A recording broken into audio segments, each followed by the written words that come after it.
So,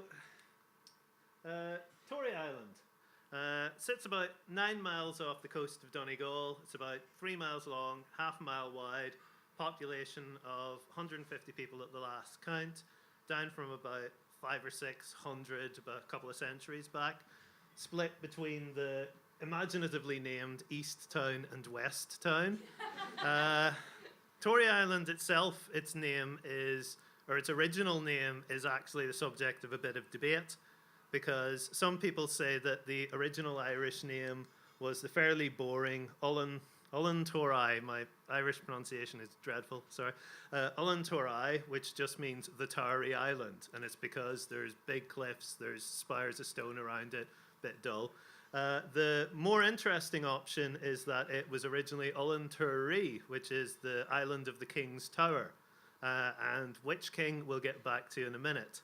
The crazy option is that it was actually originally Ullan Thor, because there were Vikings on the island at one point, so it's Thor's Island. But the modern Irish name for it is actually Torai, which literally translates as just pirates. So it's the island of pirates, which might be about the Vikings or it might relate to other things, but that's actually where the English Tory party get their name, is from the Irish word for pirate, because it was an insult that they leaned into. So this isn't the Tory party. Sorry. No, so Tory Island actually has a fairly significant place in Irish mythology. The oldest Irish history is called Leber Gabala Éireann, the Book of the Invasions of Ireland, and it tells the stories of the 6 successive waves of people who came in and colonized Ireland.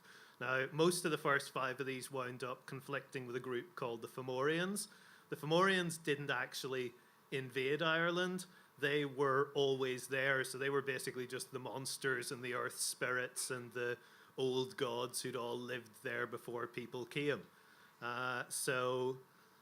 They were eventually wiped out by the 5th set of invaders, the Tuatha De Danann, so none of them were there when the Celts arrived as Wave 6.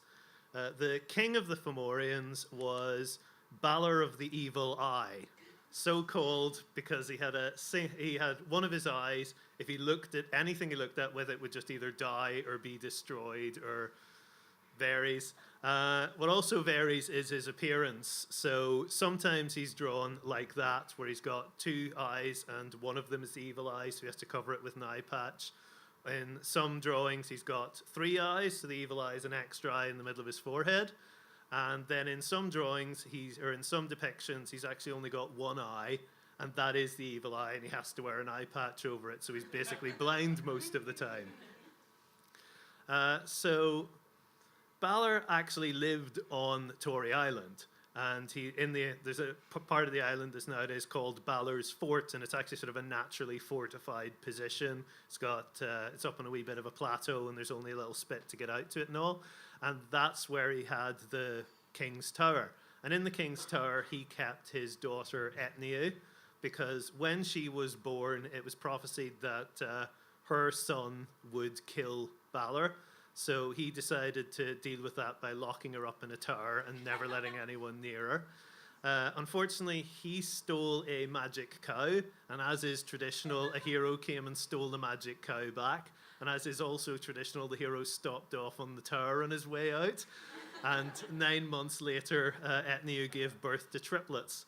Balor made the best of a bad deal by wrapping the 3 of them up in a cloak and hurling them into the sea to drown. But one of them survived and grew up into the god Lu. In the final battle between the Fomorians and the Tuatha De Danann, Lu was the only person on the Tuatha side who could stand up to his grandfather's evil gaze, and nailed him straight in the evil eye with a slingstone ball made from lime and the brains of his enemies, because people did not fuck around back then. Now, it actually would make sense for an ancient king to have made a base on Tory Island, because Tory is a fairly central location. Nowadays, it's kind of remote, but back in the days when the fastest way to get anywhere was by boat and over the sea, a island like that with a defensible position was actually fairly important strategically. So in the, like, it was conquered by Scotland at one point. The last big battle there was 1608, tail end of one of the Irish rebellions. Some of the rebels holed up in the old fort on the island. The English besieged them, but then they read out to them the terms of what's called Pelham's pardon, which was that any rebel who could prove that he'd killed a superior officer would get a free pardon. So after the ensuing bloodbath, the surviving third of the garrison trooped out and got their pardon. Messy business.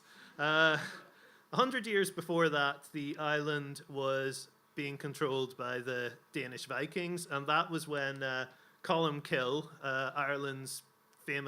one of Ireland's famous saints, decided that he was going to go out to the island, convert the Vikings, convert the locals to Christianity. Now, no one was brave enough to take him out there on their boat, so he just stood at the shore and the waters parted and he walked out across. When he got to the island, the Vikings decided to set dogs on him, but the dogs recognized his inner holiness and wouldn't attack him. So some of the Vikings then decided that they'd attack him, and God's wrath turned them into stones, which the locals will still happily point out to you if you visit the island today. The remaining islanders and Vikings all decided that they'd convert at that point. So Columcille set up a monastery in the island. He also consecrated a graveyard on the island that was known at the church that was known as Morshahar, which means the Big Seven. Now, two of the stories about how it got that name are, one of them is just that 7 nuns died in a shipwreck, so he created this graveyard just to bury them there. The other story is that after the graveyard had been going for a while, 7 unidentified shipwreck victims were buried there, 6 men and 1 woman, and the woman's corpse kept coming back up to the surface, and they buried it and it would come back up again. And eventually the islanders decided that she was neither related to nor married to any of the men, and so she objected to sharing a bed with them. So they buried her in a grave of her own, and after that she stayed down. The clay from the graveyard is actually supposed to have magical properties, and it's supposed to be, if it's carried by a sailor, it's supposed to be able to protect them from drowning at sea and keep rats off whatever boat they're on. But it has to be lifted by the eldest member of the Duggan family, because they were granted stewardship of the graveyard by Cuchulain. The eldest Duggan is actually an important spiritual leader on the island, because they're the ones who acted as proxy priest whenever there was no priest on the island, because it's like a remote island. Sometimes they don't have a priest, so what they would do is they would have a fire that was lit on the mainland just whenever the mass was being said there, and the eldest Duggan would see the fire and then lead the islanders through the calls and responses of the mass. So the idea was like they were attending the mass on the mainland, and he was just saying to so same as like someone might watch the mass on the telly today. The other important leader on the island is the King of Tory Island, which is not actually a king. It's more sort of like halfway between a mayor and a magistrate. So because Brehon law sort of you have to have a king to settle certain types of dispute. So it's an elected post, but once you're elected, you usually hold on to it until you retire. There's a bunch of other odd superstitions on the island. For example, this is the wishing stone, and apparently if you stand on the stone, then any wish you have will be granted, probably provided the wish is I want to tumble into the sea. But I didn't bring you here to chat about wishing stones. I brought you here to chat about cursing stones. So cursing, that is a bullen, which is from the Irish word for bowl, and it's just a bowl-shaped depression with a round stone in it. Now, they're all over Ireland. They're prehistoric in origin. They may originally have been flour mills or something, but they sort of evolved into ritualized use later. So the poet Samuel Ferguson mentions them in a poem called The Burial of King Cormac. Cormac converted to Christianity, and the priests of the pagan god Crom Cruach weren't happy with this. So They loosed their curse against the king. They cursed him in his flesh and bones. And daily in their mystic ring, they turned the maledictive stones. And Cormac died. So these are cursing stones. So naturally, there aren't that many left in Ireland because in a lot of cases, it's a pagan superstition and the priests would have just taken them out, filled the depression with holy water, same as all the magic wells turned into holy wells and so on.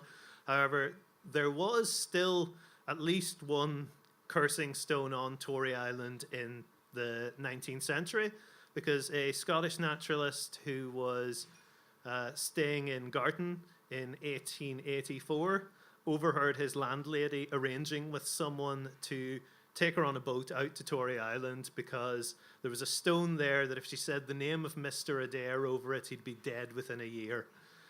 If you want to know who Mr. Adair was and why someone would want him to die within a year, then check out the latest Terrible People from History column on headstuff.org, written by someone.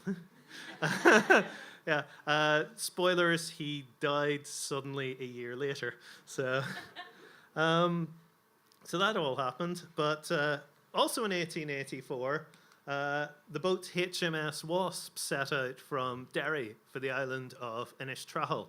Now, this was a navy ship, but it mostly just acted as just like a general, any sort of official business that was going on around the coast of Derry and Donegal. This was one of the ships that would run people out. So like the year before, there'd been a blight had hit Innistrahal and all their potatoes had died, so this had brought out seed potatoes. This time was bringing something a little less helpful, which was bailiffs to evict the islanders who were behind in their rent. And it was 19th century Ireland, so everyone was behind on their rent. I mean, the Tory Island had been bought in 1878 by Benjamin St. John Baptist Jewell, who never got a single penny of rent out of the islanders.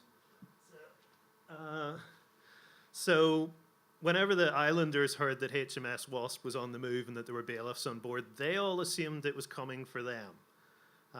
So exactly what happened on that cold November morning, we'll never actually know the details.